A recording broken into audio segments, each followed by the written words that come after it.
ፊታችሁን እንደዚህ ጽድት አድርጎ አበባ የሚያስመስልላችሁ በጣም ምርጥ የፊት ማስክ ነው። ሰርታችሁ ተጠቀሙት። ከዚህ በፊት እርግጥ በተለያየ መንገድ ሰርቼዋለሁኝ እና እኔ ራሱ በጣም ወድጄዋለሁ። ለድምፄ በጣም ይቅርታ፣ ያው ድምፄ ከወዲሁኑ ይቅርታ ልጠይቅ፣ ጉንፋን የያዘኝ አስባችሁታል። ጉንፋን ሲይዘኝ አራስ ሆኜ።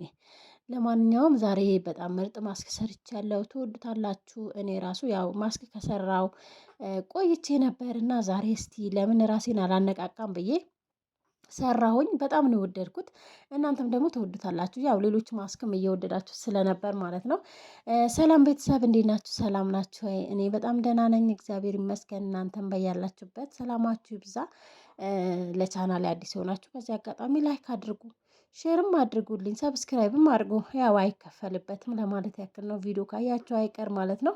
በመጀመሪያ የተጠቀምኩት እዚህ ጋር ቡና ተጠቅሜ ያለው ቡና ለፊት ጥራት እንዲሁም ደግሞ የሞቱ የቆዳ ሴሎችን እንዲያነሳ ይጠቅማል እና ብዙ ጥቅሞች አሉት። በዚህ አጋጣሚ ስለ ቡና ገብታችሁ ሰርች ብታደርጉ እንዲሁም ደግሞ በትንሽዬ ነገር ትንሽ ቡና ካላችሁ እራሳችሁን ትጠብቃላችሁ ብዬ ተስፋ አደርጋለሁ ማለት ነው።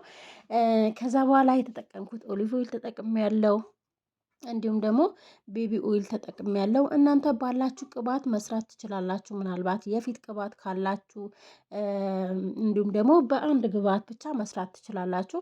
በቤቢ ኦይል ብቻ መስራት ይቻላል። ከዚህ በፊት በዋዝሊን አድርጌ ሰርቼዋለሁ። በጣም ነበር የወደድኩት እና ለብዙ ጊዜ ተጠቅሜው ነበር። ከዛ በኋላ ደግሞ ያው አሁን በሌላም መንገድ ሰራሁት ማለት ነው። እዚህ ጋር ቶሜሪክ ወይም ደግሞ እርድ ተጠቅሜያለሁ። በዚህ አጋጣሚ የቡናውን እንትን እርዱን ሸፈነው ማለት ነው። እርድ ያው ትንሽዬ እርድ ስትጨምሩ በጣም እንትን ይለዋልና ወደ እርድነት ነው የሚያደላው ማለት ነው። ያው ዞሮ ዞሮ ዘይቱን ነው የምናወጣው። ከዛ ትንሽዬ ስኳር ትንሽ ነው የጨመርኩበት።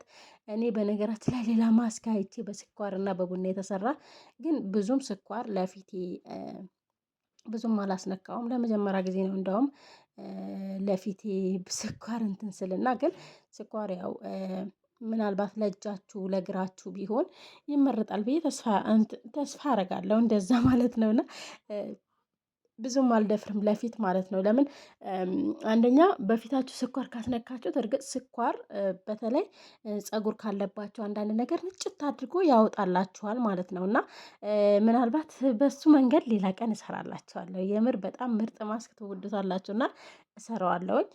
ግን ደግሞ ምንድነው ፀጉር እንደዚህ መንጨት ካስለመዳችሁ ፊታችሁ ሁሌም ነው በቃ ሁሌም አጽዱኝ ይላችኋል። እና እርግጥ በ15 ቀን አንዴ ምንም ችግር የለውም እና ነገር ግን ደግሞ ከበዛ ደግሞ ምናልባት ጊዜ የሌለው ሰው ካለ ከባድ ነው የሚሆነው ብዬ አስባለሁ። ለማንኛውም ግን እሞክረዋለሁ። እኔ ራሱ በጣም የወደድኩት ማስክ አለ እና ከዛ በኋላ ለ15 ደቂቃ ነው ያቆየሁት እሳት ላይ ብዙም አላቆየሁትም። እናንተ ለአንድ ሰዓት ወይም ደግሞ ለ30 ደቂቃ ብታስቆዩት በጣም አሪፍ ነው ብዬ አስባለሁ። ለምን እኔ ሰዓት ስለሌለኝ ሰዓትን ተሻምቼ ነው የሰራሁት እና በዛም ብዙ አላስቆየሁትም። ለ15 ደቂቃ ብቻ እሳት ላይ እስቲም አድርጌዋለሁኝ። ከዛ በኋላ እንደዚህ አድርጌ በሶፍት ነው ያጠለልኩት። እዚህ ጋር ተደፋብኝ አይገርማችሁም? ያው መታየት ይሆናል መጨረሻ እና ግን ምንም ችግር የለውም። አንዳንዴ ነጠላ ካላችሁ በነጠላ እንትን ብታወጡት ዘይቱ ይመረጣል። እና እዚህ ጋር ዘይቱን ነው የምናወጣው። ዘይቱን ጭምቅ አድርጎ ያወጣላችኋል ሶፍት በራሱ። ግን እኔ በአንድ በኩል እንትን ስላለብኝ ፍንድት አለና ከዛ በኋላ ያው ፈሰሰ በዛ በኩል እንደውም አበባው ሸፍኖታል ማለት ነው። ደግነቱ አበባው ሸፍኖታል ለካ። ግን ያው ችግር የለውም። ከዛ በኋላ እንደዚህ እያደረግኩ ዘይቱን አወጣሁኝ። ዘይቱን ካወጣችሁ በኋላ እናንተ ባላችሁ ነገር መስራት ትችላላችሁ። ቫዝሊን ካላችሁ ቫዝሊን፣ በቫዝሊን ሰርቼዋለሁ ከዚህ በፊት እንደውም በዩቲዩብ በጣም ነው የወደዳችሁት እና እንዲሁም በቲክቶክም በዩቲዩብም ወዳችሁታል። ከዛ እዚህ ጋር የተጠቀምኩት እኔ የተልባ ጄል ነው የተጠቀምኩት። እናንተ ኦሊቬራ ጄል ካላችሁ ኦሊቬራ ጄል መጠቀም ትችላላችሁ። ነገር ግን እነዚህ ሁለቱ ከሌላችሁ በቫዝሊን ራሱ በጣም ነው የወደድኩት። እንደውም ለምን በቫዝሊን አልሰራውም ነው ያልኩት እና ብዙም በተልባው ብዙም እንትን አላለኝም ነበር፣ ግን ደግሞ ስር ቆዳ ላይ ግብት ይላል። በቃ የሆነ ወዲያውኑ እንደ ቆዳችሁ ላይ ይገባል እና ከቆዳችሁ ጋር ወዲያውኑ ነው የሚመሳሰለው ስትቀቡት። በጣም ነው የወደድኩት በዚህ ዙሪያ። ምክንያቱም እንደ ቫዝሊን አያብለጨልጭም ወይም ደግሞ አይቆይም ማለት ነው። ከዛ እዚህ ጋር ግሊሲሪን ጨምሬበታለሁ። እኔ እንደነገርኳችሁ ነው። እናንተ እንዳላችሁ መጠቀም ትችላላችሁ። ግድ አይደለም ሁሉም ግብአት መጠቀም ማለት ነው። እና ግን ደግሞ ሁሉም ግብአት ከመጠቀማችሁ በፊት ፊታችሁ ሴንሲቲቭ ነው። ፊት ሴንሲቲቭ ነው በጣም እና ለፊታችሁ የሚመቻችሁን ነገር መጀመሪያ መሞከር። ማያቃጥላችሁ ከሆነ አላርጂ ማይፈጥርባችሁ ከሆነ ከሞከራችሁ በኋላ ነው ማቀላቀል ያለባችሁ ማለት ነው። እኔ ሁሉንም ለብቻ ተጠቅሜ ስላየሁት ምንም ችግር የለብኝም። እርግጥ ፊቴ ያናክል አላርጂ ወይም ደግሞ እንትን የሚስብ ነገር አይደለም ማለት ነው።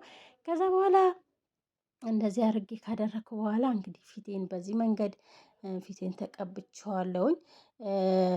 እውነት ለመናገር በጣም ነው የወደድኩት። እኔ በጣም ወድጄዋለሁኝ። ለምን ፊታችሁ ላይ ስታረጉት ራሱ ፊታችሁ ወይም እጃችሁ ላይ ስታረጉት ወዲያውኑ የመግባት በቃ ግብት ይላል እና እንደዚህ ብልጭልጭ አይልም አይብለጨለጭም። እና በተለይ ለወዛም ፊት እንደዚህ እያደረጋችሁ ብትጠቀሙ ይመረጣል ማለት ነው። የተልባ ጄል ብትጠቀሙ አንዳንዴ ያው ብዙዎቻችሁ እኔ ፊቴ ወዛም ነው ወይም ደግሞ ቫዝሊን አይመቸኝም እንደዚህ እያላችሁ ስለነበር እንደዚህ በተልባ ጄል መስራት ትችላላችሁ። ወይም ደግሞ ኦሊቬራ ጄል ካላችሁ እንዲሁም ኦሊቬራ ጄልም ከሚመቻችሁ ከሆነ በጣም አሪፍ ነው ለወዛም ፊት ማለት ነው። እኔ ፊቴ ወዛም ነው፣ ነገር ግን ወዛም ቢሆንም ምንም ችግር የለበትም። እንዲሁም ቫዝሊ ከሆነ ደግሞ ከተቀባው በኋላ ትንሽዬ በሶፍት ነገር መጥረግ ትችላላችሁ። ስለዚህ እጃችሁን አንገታችሁን ሳይቀር በደንብ እዚህ ጋር ተቀብታችሁ ፊታችሁ ግን በደንብ መሳጅ ማድረጋችሁን እንዳትረሱ። በተለይ አይናችሁ ስርስር አይኔ ስርስር እስካሁን ጥቁር አልሆነም፣ የእንቅልፍ እጦት ቢኖርብኝም ማለት ነው። ግን ደግሞ እንደዚህ ፊቴን እየተንከባከብኩ እንደዚህ አጥፈዋለሁኝ። እንደዛ ካልሆነ በጣም ከባድ ነው የሚሆንብኝ እንደ ራሴ ማለት ነው። እና ግን እንደዚህ እየተንከባከባችሁ ሲሆን ጥቁር ነጠብጣብ ካለባችሁ በማድያት ወይም ደግሞ የተሸበሸበ ካለባችሁ ራሱ ይጠፋል። እርግጥ እኔ ፊቴ ያልተሸበሸበም፣ ሲጀመር ለምን ይሸበሸባል? እየተንከባከብኩት ነው። ሲቀጥል ደግሞ ያው አንዳንዴ እርግጥ ከልጅም ባትሆኑ በልጅነትም መሸብሸብ ሊመጣ ይችላል እና ግን ደግሞ ያንን ነገር ደግሞ ማስወገድ እንችላለን ማለት ነው። እና ፊታችሁን በርት ጽድት ነው የሚያደርግላችሁ። ፊታችሁን ፋ ያደርግላችኋል፣ እንደ ብርጭቆ ያጸዳላችኋል። ሁሌ ማታ ማታ ተቀቡት። ከዛ በኋላ ደግሞ ያው ጠዋት መታጠብ ትችላላችሁ። የዛሬ ቪዲዮ ይመስል ነበር። በሌላ ቪዲዮ እንገናኛለን። ባይ ባይ። ሰብስክራይብ